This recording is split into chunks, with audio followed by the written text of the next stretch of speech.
Rachel, what should we have for breakfast this morning? Toast, cereal, oatmeal, bagel? I like a bagel.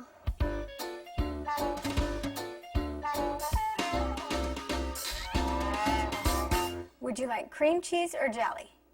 Jelly, please.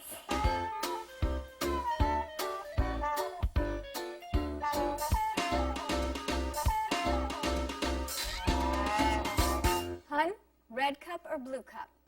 I like the red cup, please. Orange juice or apple juice?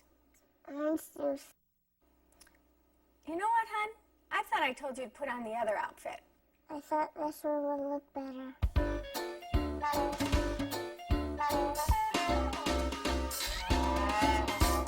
Rachel, I need you to hurry up and eat your breakfast because I thought we'd go to the library today. No, Mom, I won't go to the park. The park?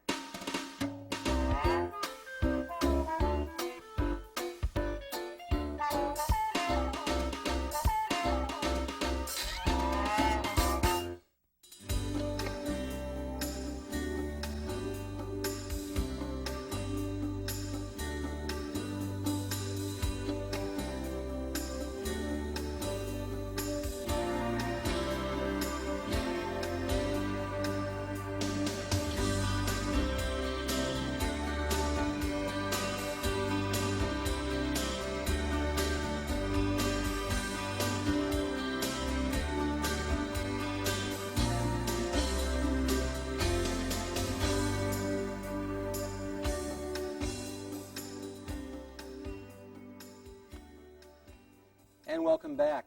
Solomon teaches us in Proverbs 26:4 and 5 that we are not to answer a fool according to his folly, lest we become like him. If we do answer a fool according to his folly, he will become wise in his own eyes.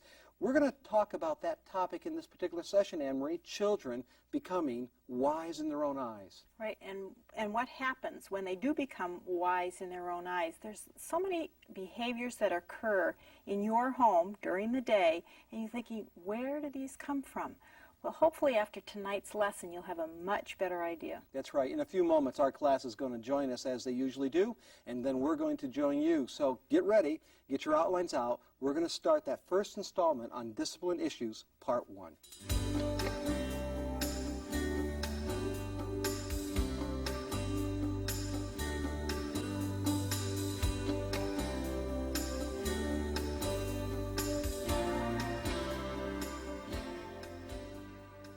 Well, good evening, class. So who was in charge of bringing desserts tonight? Thank you. Thank you. I hope it was chocolate. Let's talk about what we're going to do in this session. We're going to begin the process of wrapping up some of those more common behaviors associated with early parenting. Those behaviors including whining and temper tantrums and tattling and sibling rivalry and power struggles and other unpleasant, morally wrong actions of our children. Please understand, first of all, that all children have the propensity to do all the things that I just listed. And they're willing to engage in these behaviors, and they will attempt these behaviors if they believe that it will be useful and if they believe it's going to advance their goals. So parents, be aware of that fact. Be aware that you as a mom and dad, you encourage many of these behaviors, and you can equally discourage many of these behaviors. Do not be too quick to dismiss the behavior as a phase or an attitude, or please don't say it because he's just all boy or she's all girl. Now, to correctly and sufficiently cover these important topics, we need really 2 sessions. One session to deal with those topics specifically, and this session to explain the probable root cause of the behaviors. So in this session, we have Discipline Issues, Part 1. In our next session, will be Discipline Issues, Part 2. Now, the place to start explaining these various behaviors is with the probable root cause. Is there something that parents are doing in a very passive way that might actually be fostering and encouraging many of the behaviors I've listed earlier? We believe that that possibility is very real, and we believe that the book of Proverbs identifies and describes a very major problem for us and tells us what to do. In Proverbs 26, verses 4 and 5, Solomon says this: "Do not answer a fool according to his folly, lest you be like him. Answer a fool according to his folly, lest he be wise in his own eyes." Now, to be wise in his own eyes means self-deceiving, false pretense. It assumes a wisdom that is not present, but the person believes that wisdom is present. Proverbs 26:12 expands on this concept. It says this, "Do you see a man wise in his own eyes? There's more hope for a fool than that man." Now, we believe the root cause of many wrong behaviors that you might be facing are actually tied back to this proverb, and specifically causing a child to think of themselves that they are, she is, he is, wise in his own eyes. Now, how do parents wrongly encourage this condition? How do we create within the mind of our child the false impression, the pretense, that they have a type of wisdom that they really don't have? Follow this, please. Number one, this is how parents often do it. By parenting outside of the funnel. By parenting outside of the funnel. By outside the funnel, we mean parents allow their children or give their children freedoms that are not age appropriate nor in harmony with the child's moral and intellectual capabilities. Let me explain this. When we talk about a funnel outside the funnel, you know what a funnel looks like. Wide at the top and it grows narrow at the bottom. In the early years of parenting, that's where you are. You're at the narrow portion of the funnel. As the child gains skills and as the child becomes more responsible, as the child grows older and older, they receive many more responsibilities. That funnel opens up.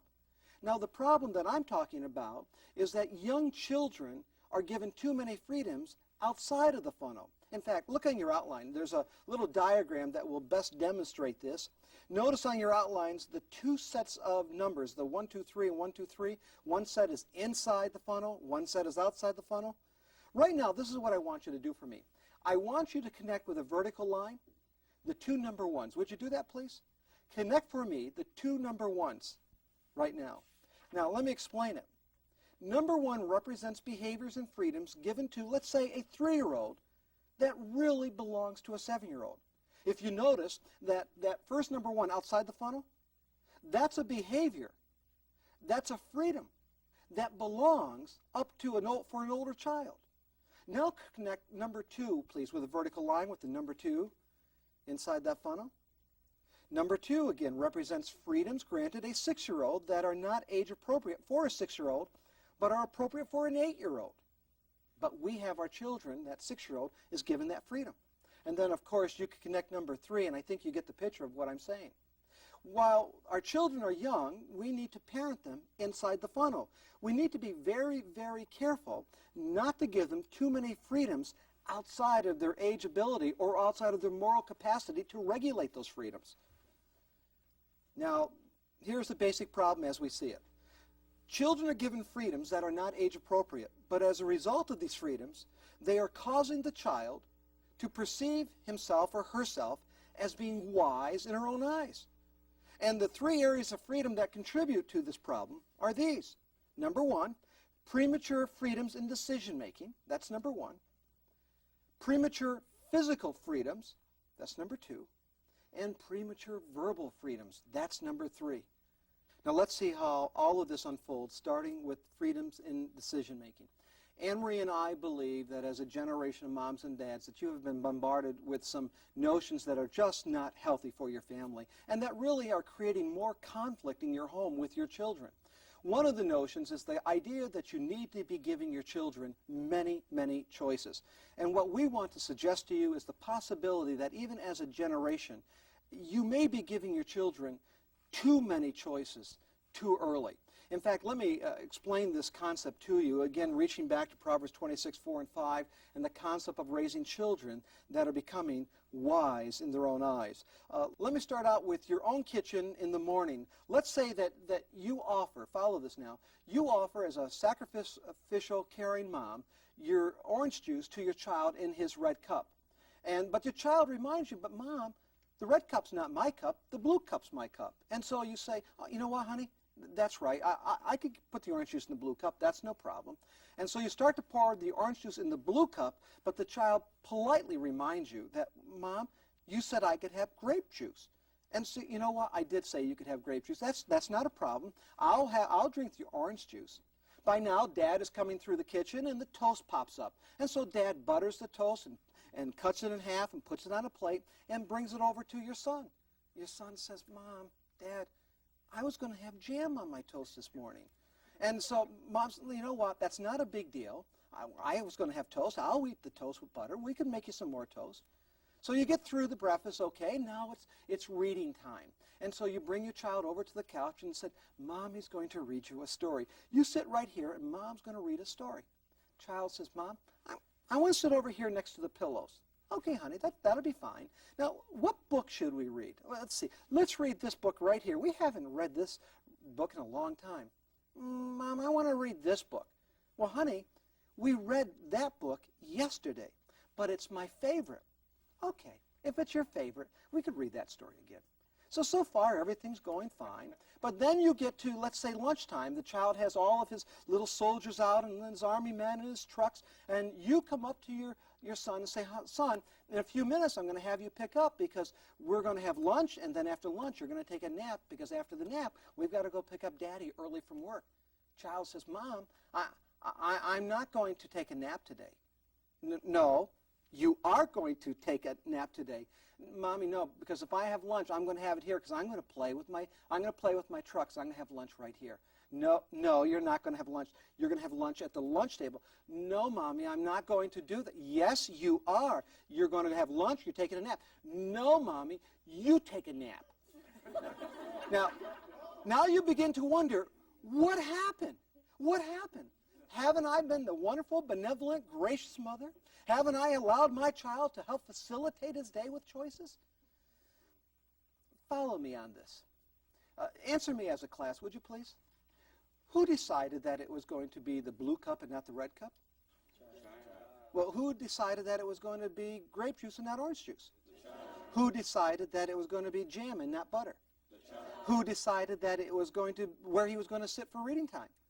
Who decided what he was going to read? All right. See, now up to that point, you, for the most part, you could work that through. You could, in a sense, you could tolerate, you could understand, you could see that scenario.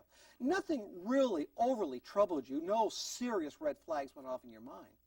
But did you notice that when I got to the portion of the scenario that authority was necessary and Mom was directing the child, and by her authority she was calling the child to obedience to come and pick up the toys and get ready for lunch, and then you had this conflict? Think about it. Let's think about it from the child's perspective, all right? Follow this. Mom, let me see if I can help you understand this. You said red cup, I said blue cup. You said orange juice, I said grape juice. You said butter, I said jam. You said sit here, I said sit there. You said read this, I said read that. You said pick up, I said no. What part don't you understand? Do you understand how easy that is? How subtle that is? In the mind of the child who's not ready to handle all this freedom in decision making, all of a sudden that child is becoming wise in their own eyes. See, the problem, ladies and gentlemen, follow this, is not giving your children choices, but giving your children choices before the establishment of a moral conscience, which is absolutely necessary to monitor and regulate the decision-making process. Here's the problem, reduced to the most basic element. The problem is this. The problem is not choices in and of itself. The problem is young children cannot handle the power that is associated with decision-making. Because before the establishment of a moral conscience which regulates the decision-making process, these children are not able to separate the moral from the immoral and the non-moral. They're not able then to separate the time in the kitchen between orange juice